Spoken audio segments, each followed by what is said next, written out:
National Highway 37 Pakthok Chowthok Paki Thabakta Soklaba Affected Land Owners Committee Longmai Area na Kaukiba Indefinite Ban Manipur Lengakna Thazaba Pirakpadagi Handokrai. Lakliba Augustara Tarukta Chief Minister ga Unaduna Land Owners Singapore Wari Sanakani Haidi Hiramasiga Mari Lenana Affected Land Owners Committee ki Chairman Wilson Kamay na Fongarakpada Karigomba Augustara Tarukta Unaraga Chief Minister ga Wari Sanakadoriba Asida Yanaba Puraktaba Tarabadi Makoy gi demand Fangdriba Pauba Kongjang Changsen Kigani Haidi.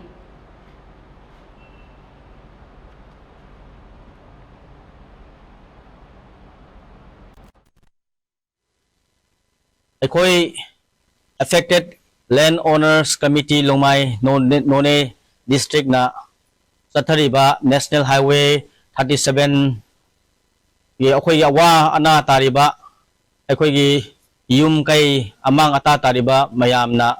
ban blockade nataga indefinite shutdown oina ekoi sathari masigi manung asida ekoi gi damakta thajaba puraktuna ekoi gi Hill Area Committee Chairman Nungba SC gi MLA Mahagna Aikoigi Marakta Lae Hairaga Wari Sanaduna Aikoigi Chief Minister Banglo Asida Date 16 Asida Wari Sananabagi Damakta Assurance Sobire Madugi Matung Oiduna Aikoina Masigi Ban Blockade Aikoina Shutdown Tauribase Aikoi Call Off Taure Adoga masi ase aikoi gi thajabado pirakpa ngamdaradi aikoina masigi manung asida